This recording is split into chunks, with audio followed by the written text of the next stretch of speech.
আমি মোহাম্মদ রফিকুল ইসলাম পাশকুড়া অ্যান্টিবায়োটিকে তোমাদেরকে স্বাগত জানাচ্ছি।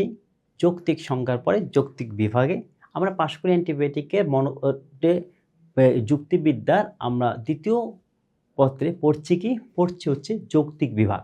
যৌক্তিক বিভাগটা হচ্ছে কোনো মূল সূত্রের ভিত্তিতে যখন জাতিগুলোকে তার অন্তর্গত নিম্নতর ভাগে ভাগ করা হয়। যেমন ধরো সব হচ্ছে জীব, জীবটাকে আমরা দুই ভাগে ভাগ করতে পারি, একটা হচ্ছে উদ্ভিদ এবং প্রাণী। মানে এই যে ভাগটা করলাম সেটাকে আমরা বলতেছি যৌক্তিক বিভাগ বা লজিক্যাল ডেফিনেশন। এবং এইখানে জ্ঞাতার্থ গুণ নিয়ে কাজ করা হয় এবং ব্যক্তার্থ বা পরিমাণ নিয়েও কাজ করা হয়। এবং রূপগত প্রক্রিয়াকে এটাকে বলা হচ্ছে আকারগত বা রূপগত বা ফর্মাল একটা প্রসেস। এখন এই জায়গা থেকে যদি আমরা ডিকোটিক বিভাগ বা ডিকোটমিটা দেখি, এখানে জাতিকে মাত্র দুইটি ভাগে ভাগ করা সম্ভব। একটা হচ্ছে ডিকোটমি মানে দুইটি ডিকো, এখানে হচ্ছে একটি সদর্থক আর একটা হচ্ছে নঙ্গর্থক। সদর্থক করতে মানুষ হচ্ছে দুই ভাগে, একটা হচ্ছে শিক্ষিত আর একটা হচ্ছে অশিক্ষিত। এখানে মূল সূত্রটা কি? মূল সূত্রটা বেসিক্যালি হচ্ছে, যদি একটু খেয়াল করি, সেটা হচ্ছে যে প্রতিটি বিভাগে একটি মাত্র মূল সূত্র বা ভিত্তি থাকতে হবে। এটাকে আমরা বলছি মূল সূত্র। মানে যেমন শিক্ষার ভিত্তিতে যদি আমি ভাগ করি, শিক্ষা যদি আমার এখানে মূল বিষয়টা হয়, তাহলে দুইটা ভাগ হতে পারে। এটা হচ্ছে সদর্থক চিন্তা করলে শিক্ষিত, নঙ্গর্থক চিন্তা করলে অশিক্ষিত। এবং মাঝে মাঝে আবার কিছু ক্ষেত্রে এইরকম বাইনারি বা ডিকোটমি ব্যাপারটা ঘটে না। কি ঘটে? যেটি ঘটে সেটা হচ্ছে সংকর বিভাগ হয়।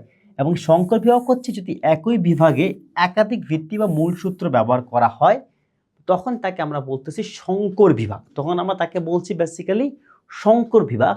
এরপরে যদি আমরা একটু লজিক্যাল ডিভিশনের যে আলাপে ছিলাম, কিছু নিয়ম আছে। বেসিক্যালি এই যৌক্তিক বিভাগের 6টি নিয়ম আছে এবং বলা হয়ে থাকে 6টি নিয়ম যদি মানা হয় তাহলে এই যৌক্তিক বিভাগ বা লজিক্যাল ডিভিশনটা হচ্ছে অনেক বেশি মানে একদম শুদ্ধ এবং নির্ভুল হয়।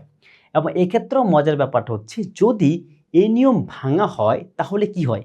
এই নিয়ম ভাঙা হলে ফ্যালাসি বা হচ্ছে অনুপপত্তির উৎপত্তি হয়। মানে ব্যাপারটা আপনার কাছে আপাত দৃষ্টিতে সঠিক মনে হবে, কিন্তু যুক্তিবিদ্যার দৃষ্টিকোণ থেকে অথবা ব্যবহারিক দৃষ্টিকোণ থেকে সেটিকে কোনোভাবেই সঠিক মনে হবে না। যেমন ফ্যালাসি একটা উদাহরণ হচ্ছে, সব সব কোকিলের রং হচ্ছে কালো, সব কাকের রং হচ্ছে কালো।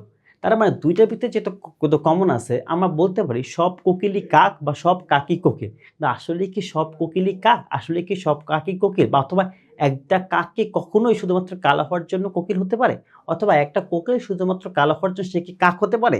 এইটাকে আমরা বলছি লজিক্যাল ফ্যালাসি। এবং এইটার ক্ষেত্রে আমাদের হচ্ছে অনুমান খুব গুরুত্বপূর্ণ, কারণ অনুমান থাকার কারণে হচ্ছে এই যৌক্তিক বিভাগটা আমাদের পক্ষে সম্ভব হচ্ছে। তো এখন যদি আমি একটু এই আলোচনার সাপেক্ষে আমরা যদি দেখি, সামনে যে এমসিকিউ পরীক্ষা আছে, সেই এমসিকিউ পরীক্ষাতে আমাদের কি আসতে পারে, মানে আমাদের এখান থেকে কোন কোন এমসিকিউ পরীক্ষার জন্য গুরুত্বপূর্ণ, সেইটার ক্ষেত্রে প্রথম হচ্ছে এই মূল সূত্রের ভিত্তিতে বিভাগটাকে আমরা কি বলছি? আমরা বলছি যৌক্তিক বিভাগ। এবং সেকেন্ড হচ্ছে কয় ধরনের অর্থ থাকে? দুই ধরনের, একটা হচ্ছে জ্ঞাতার্থ, একটা হচ্ছে সে ব্যক্তার্থ। এর বাইরে আরেকটা বিষয় হচ্ছে যে ডিকোটমি কি জিনিস বা ডিকোটিক বিভাগ। এটা হচ্ছে দুই মানে বাইনারি বিভাগ, মানে ইয়েস অর নো, সদর্থক বা নঙ্গর্থক, এই ভাগটা করাকে আমরা বলছি ডিকোটমি। এবং এই ডিকোটমি যেখানে কাজ করে না, সেটা ক্ষেত্রে অনেক সময় যেটা উৎপত্তি হয় তার নাম কি, এটা এমসিকিউ, সেটা হচ্ছে বলছি আমরা সংকর বিভাগ। আচ্ছা, সবচেয়ে গুরুত্বপূর্ণ এমসিকিউ হচ্ছে এই যৌক্তিক বিভাগের মূল নিয়ম কয়টি? এটা একটা এমসিকিউ। এটা সেটা হচ্ছে মূল নিয়ম হচ্ছে বেসিক্যালি 6টি। এরপরে ফ্যালাসির দিকে যদি যাই স্যার, তাই ফ্যালাসির দিকে আমি কি দেখতে পাই?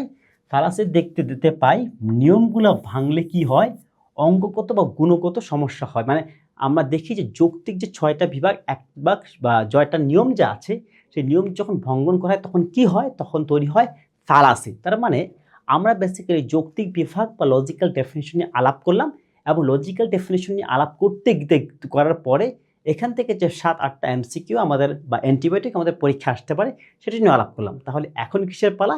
এখন পালা হচ্ছে আমাদের একটা সুপার এমসিকিউ বা সুপার অ্যান্টিবায়োটিক দেখার জন্য। চলো দেখি সেই সুপার অ্যান্টিবায়োটিকটি কী হয়। সেই সুপার অ্যান্টিবায়োটিকটি হচ্ছে বেসিক্যালি যৌক্তিক বিভাগ নিচের কোনটির উপরে ভিত্তি করে গড়ে ওঠে। আমরা একটু আগেই দেখেছি, সেটা হচ্ছে ডেনোশন বা পদের ব্যক্তার্থের উপরে ভিত্তি করে কি হয়, এর উপরে ভিত্তি করে হয় বেসিক্যালি যৌক্তিক বিভাগ। সো এর মাধ্যমে আমরা যৌক্তিক বিভাগের নিয়ে আলাপ করলাম, সবচেয়ে গুরুত্বপূর্ণ এমসিকিউগুলো দেখলাম, একটা সুপার এমসিকিউ দেখলাম। এখন যদি তোমাদেরকে আরও বেশি এই সম্পর্কে আরও বেশি প্রিপেয়ার হতে হয়, তোমরা যেটা করতে পারো, পাশ করে অ্যান্টিবায়োটিকের এই যে শীটটি আছে সেই শীটটি একবার পড়তে পারো। সবার জন্য শুভকামনা। আশা করি এবারই তুমি পারবে তোমার কাঙ্ক্ষিত প্রতিষ্ঠানে কাঙ্ক্ষিত সাবজেক্টে পড়ার সুযোগটি পেতে।